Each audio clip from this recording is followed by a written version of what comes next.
First of all, Marjorie Glasgow, who's our current Lord Lieutenant, and also the President of OCF, does send her apologies.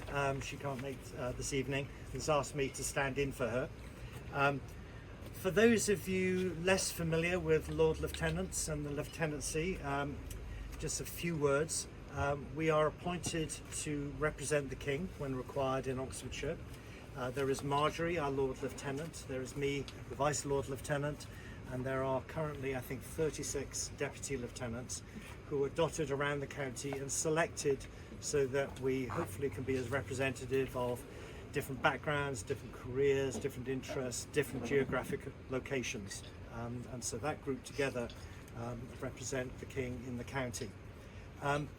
Some of our time is spent at ceremonial occasions, so laying wreaths, escorting members of the royal family around, presenting awards, attending citizenship ceremonies, but the bulk of what we do is endeavouring to identify those in the county who are doing great work and helping them by making connections and trying to ensure that they get the recognition they deserve. As Tim, our previous Lord Lieutenant, explained to me one day, he said, what we try to do are the things that the royal family would do if the only area they had to worry about was Oxfordshire. So that's the sort of thing we get involved in. We're not paid and we're non-political. When I assumed this role 5.5 years ago, again, thank you, Tim, I had some limited experience in not-for-profit, and however, one of the great joys, one of the genuine joys of this role is having the opportunity to meet so many more people and a bigger cross-section of this community, and to understand the essential role it plays in making the county a better place to live in. I've learned a lot. I would, perhaps not surprised to you, I was frankly staggered by how many of our services are provided by not-for-profits. I didn't really understand the scope, if I'm honest. When somebody goes missing, they're tracked down by search volunteers. When a child has a parent imprisoned, that child is supported by volunteers in the not-for-profit sector. When somebody comes out of prison, most of the support they receive is provided by not-for-profits. Much of our justice is dispensed by unpaid voluntary magistrates. If you're hungry, as you all know, you're fed by not-for-profits. If you're homeless, you're housed by them. If you're abused or if you suffer from disabilities, you are supported by not-for-profits. Community centres, other assets are built by us. Our riverside paths are maintained by volunteers. Our litter is picked by volunteers. Children falling behind in school are supported by volunteers. Youth groups are almost exclusively run by them. So other volunteers bring communities together to try and create cohesion, inclusion, and to help reduce loneliness. So I recognise that you're working a lot with other agencies, government agencies, councils, faith groups, education groups and so on, emergency services, health services. And a lot of what they do is commission some of the groups that you represent here. But I had not been aware of just what or how much of the work actually gets done by the not-for-profit sector. By the way, as I was going through this, I learned another thing, which was a deep respect for those people getting involved in local politics. Of course, local politicians are unpaid, and those who are entering to try and make a difference really deserve our respect. Most local, as I say, they are unpaid, and they receive, in my opinion, far too much in the way of ill-directed and unfair denigration from a lot of armchair critics who don't get out of those chairs and do the role themselves. I've also learned more about the private sector, if I'm honest. I've met many businesses who are not greenwashing, they're not whitewashing, or any other form of washing, frankly.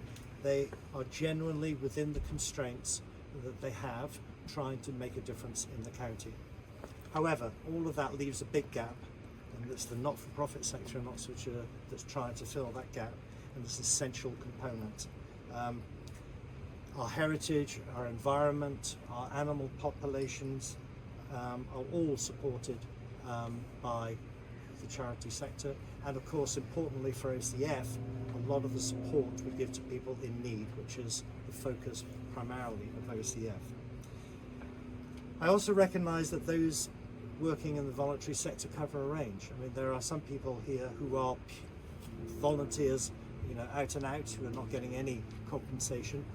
But there are a lot of roles in the voluntary sector, whether they're part-time or full-time, that are filled by very committed people, often accepting salaries that are lower than they would be able to get if they were taking on similar responsibilities in the private sector or in the state sector.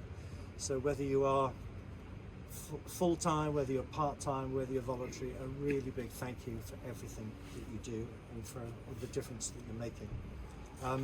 And also thank you to those who, through their personal generosity, are also helping fill the gaps in Oxfordshire's care for people who need it. And also to the panels who are trying to match the funds that are available, the resources we have, with where the needs are, and trying to make sure that that gets maximum impact. Another thing I have learned is not to become too narrow-minded when it comes to where priorities are. Those of you working in the sector and those supporting via your funding have your own personal priorities, and that's fine, okay, that's absolutely fine. And of course, politicians and fund givers and people dispensing taxpayers' money have got some difficult trade-offs to make. However, the range of our society's needs are vast.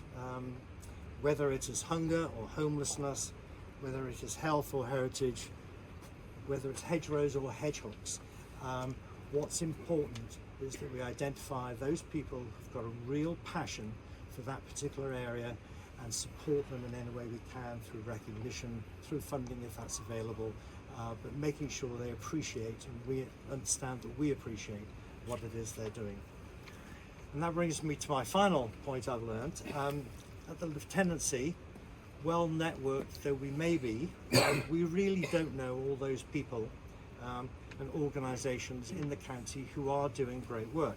We need your help, please, in identifying those who are just quietly getting on with their amazing contributions.